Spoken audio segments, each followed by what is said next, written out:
Welcome to Our Wellspring. In today's episode, we speak with Catherine Murphy, President of Spring Point Partners and Senior Advisor to the Berwyn family. In our pursuit to uncover origin stories this season, we know we have to begin with our own. So, we invited Catherine to speak on her evolving relationship with leadership, from not always identifying as a leader to finding her full and more comfortable footing. Hear about Spring Point Partners' early seeding, Catherine's work as the conductor in this organizational co-creation, and how being relentlessly hopeful helps the team forge forward. This is Our Wellspring. Bienvenidos. Hi, Catherine. Hi, Uva. Welcome. How would you describe who you are and what you do? Well, Uva, that's a big question. I've been different people at different times.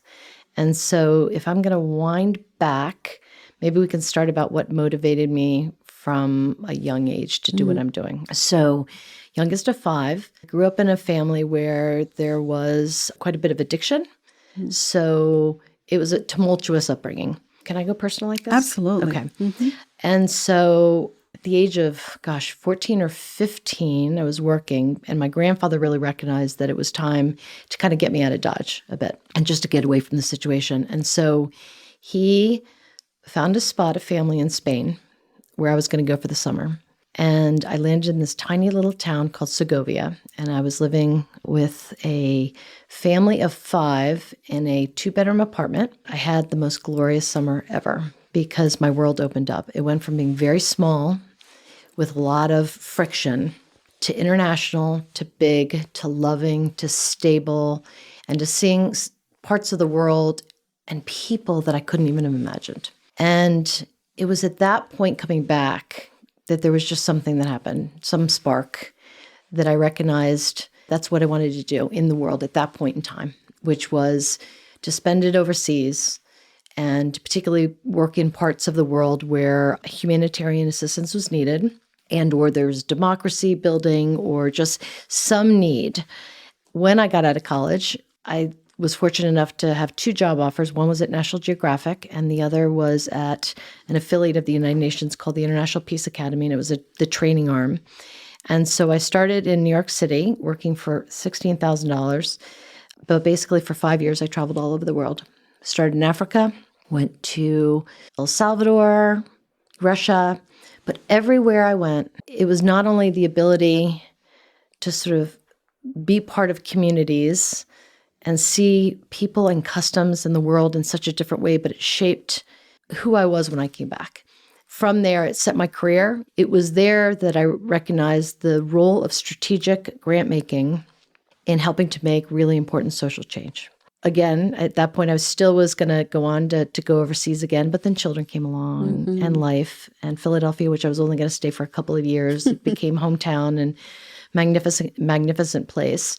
But from there, I also knew that I wanted to see the other side of the world, which is the business side. So had experienced, public affairs and philanthropy and nonprofit work and sort of international. And I realized there was a part that was missing to understand the whole picture of the different universes that come together to make change. And the business side, the private sector was missing, and I touched a little bit of government as well. And so when, just by happenstance, I met Jessica Berwyn, did a lunch, and then it led to the invitation to come and start the family office. It was that wonderful opportunity to see the whole world in a much fuller way. What I didn't recognize is what a shock it was to the system when I started at Berwyn. But I came with the understanding with the Berwyn siblings that we were going to do something big and wonderful and meaningful, but we just weren't sure what it was. With a little bit of naivete, healthy naivete, maybe a little bit of hubris as well, and then a heck of a lot of luck, we found and partnered with folks that were just so much smarter, practitioners. And they kind of were the ones that led the way in terms of developing what the vision of Spring Point Partners. So there were years that we were planting seeds and learning and meeting people in these different fields who were so extraordinary. And It was just this wonderful kind of co-creation time for the four siblings in their roles. And then, I had the incredible opportunity to just like add water to it. As you talk about your role in kind of watering the seeds, right? I think it sounds like you were all planting them together, but I hear so many of the pieces that are alive and well at Spring Point now. You talked about trust and learning and trying things and really centering practitioners, centering others. So all of that, it sounds like it was all coming together over time as you were becoming the founder of this organization. Can you talk about what it felt like? Because I can only imagine that this was a big responsibility that they were trusting you with, right? They were trusting you not only with their resources, but really with their hearts and with their aspirations in the world. It was both exciting and scary at the same time. This is their legacy, their resources, and their dreams. And I'm the conductor in some ways, the quarterback. And I am a leader by accident. If you look at almost all my career, I was always the number 2. I was the number 2 to a major general. I was the number 2 to Ambassador Otunu. I was the number 2 to a CEO at Pew. I love to be behind the scenes. It's just where my comfort zone is. When this thing got bigger, I had to push myself to get out of my own way sometimes. So when I say I'm a leader by accident, I'm also, I think, a leader of leaders, because it's the only way I can survive in this world, and also how I actually deeply believe that a good organization has leaders throughout the entire organization and people feel empowered, and it's their organization. Why was number 2 more comfortable for you? I think it goes way back, to how you grow up. And being the last, I always had older brothers and sisters. I also was just deeply shy. And people say to me now, really? I can be outgoing, but I'm still very shy in nature. So being in the background is a much more comfortable place for me. So I had to work hard at it. I can fake it till you make it, but it's not. There's some leaders and others who just, you can see it, you can feel it. They enjoy being just center of attention or anything else, and are really good at it. I've come to learn not to be so hard on myself. We're taught that leadership looks one way. And it probably looks one way for different people from different communities, right? But you just have this mental model, or at least I did, of what it was supposed to be. And I don't fit that. So over time, and seeing what leadership looks like and the many forms it takes has been both a relief to me. It's probably given me permission, but recognizing that different places and different communities required all different shades of leadership. Humility is one of our values. Why has that been so important in this work? Grace and humility to me go hand in hand. I think, like all of us, we pull from what we've learned from the past. My mentor and my North Star was my mom. The grace that she always exuded with everybody. I mean, it's even at her funeral, that's the one word everybody universally used with her. And humility, which is anything that you do is because there are a lot of people around you either supporting you or have done it first and stumbled. So yeah, you can maybe take a tiny bit of credit for it, but really the truth is, it rarely is, singularly because of one of us. Humility is the essential core element to level the playing field.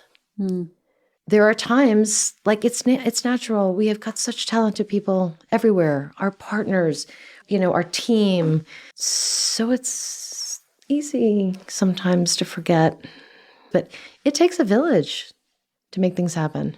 It's not one person or one team or anything else. So grace, I'd go back to, if I could have put that in, our list of values, I could have exchanged, but humility is darn close. Love that. All of those are the Spring Point Partners ingredients, right? With humility being at the core of that. And we talked about how this all kind of came together over time. There wasn't necessarily a master plan to do it a certain way, just iterations and learning and unlearning.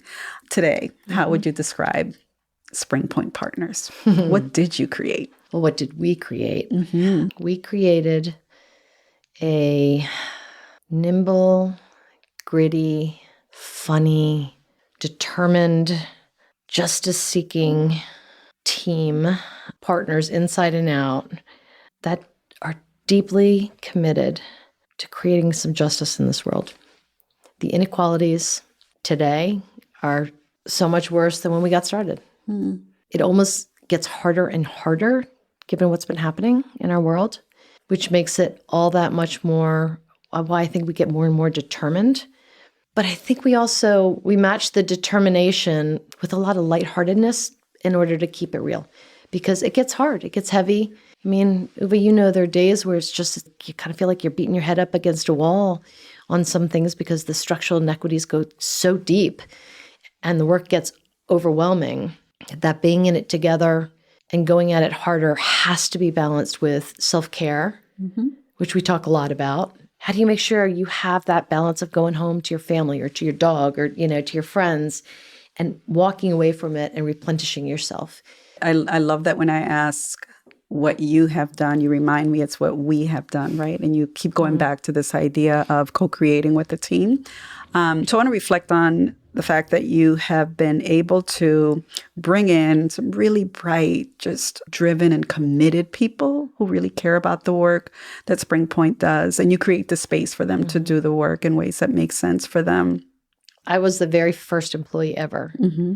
We live in the Spring Point world, but it's set in this context, this exquisite context, which is not seen, in many parts of the country. What Berwyn Enterprise has is many different disparate parts that are coming together around the values in a way that I don't often hear when I'm out and about, which is that the family values during generations, the same thread goes through all the different enterprises, whether it's in the operating companies, out in the field or around the world, to Berwyn Corp, to Alter Spring Point. The family values unify all of us. Now, we all have different missions, but those values really knit us together. You're also a person who is kind of straddling a number of different worlds, right? So you are not only stewarding all things Spring Point, but you are also thinking about and supporting the family, right, across the enterprise in a large way. And so you have to think about these disparate worlds that you mentioned. So that's an interesting perspective and responsibility to have as a founder. How do you reconcile that? How do you allow for each part of this, sometimes we call it the constellation, each part of this world, the enterprise, to have its own identity, to have its own work, and at the same time to come back together and center itself in those family principles? How do you maintain sanity around all of that? Well, I don't always maintain sanity. So that's the start. I'm very high energy and a little frenetic. When there's a lot going on, I amp up a bit. And so the way I manage it is that I always go back to the family values and maintain very open lines of communications with the family members and the trustees. They're two different groups. It's one and the same group, but there's the family and the independent trustees. And so when something doesn't feel unified, the operations of the operating companies and how folks are treated, in a factory someplace, how does that feel? At Spring Point Partners, there should be respect everywhere and their values should knit together. Doesn't mean we're doing the same things. And we often are, we've got different North Stars and the like. So, but we talk a lot about it. I mean, we come together quarterly, weekly conversations with the trustees. So much of my morning job between 8 and 10 is phoning home to them and making sure we are not out in front of our skis. I have seen many organizations go down because they stop following the guiding star and or the values of the founders in a way then that they separate and they feel disconnected to it. And so one of the things we all pledge together, and I do it every single year, is, do you still feel connected to this organization? Do you still have trust in this organization and where it's going? And so it's that checking in, because when it begins, even over generations, I mean, this is 5 generations. The Berwyns, in some ways, The siblings, the four, are operating like second generation. Their father completely diversified it and grew it to this incredible, successful enterprise. This generation has really been able to continue to appreciate and seek out leaders, give them autonomy, earned autonomy, and a hell of a lot of trust, and let them do their thing. And they don't get out of the way, but they walk alongside. So I have never felt in all of this and sort of, wearing many hats that we were not aligned. Because if I felt unaligned or they did, we have to talk about it. Because if not, there's a breakdown in the trust. It's very obvious that there's alignment between you and the family. You remind us of the importance of that alignment, I think, in the work that we all do. But mistakes happen, right? Oh, yeah. So what of mistakes? What about mistake making? What role has that played in your own stewardship of this organization and enterprise and just in your career overall? It looks very different now than it did 10 years ago, 20 years ago, 30 years ago. So as a kid, I was brought up perfection, right? You had to get it right. And so making mistakes was just like the end of the world. Just if I let somebody down, if I didn't do something to the best of, my ability or what the expectation. I mean, I was crushing. And it's exhausting. When you are like that, you also get better and better and better, right? Because you're just working harder and harder and harder. And it's also, I think, a gender thing. I think women we feel that in order to prove ourselves, I have felt that in order to prove myself that I just had to work harder, had to be better.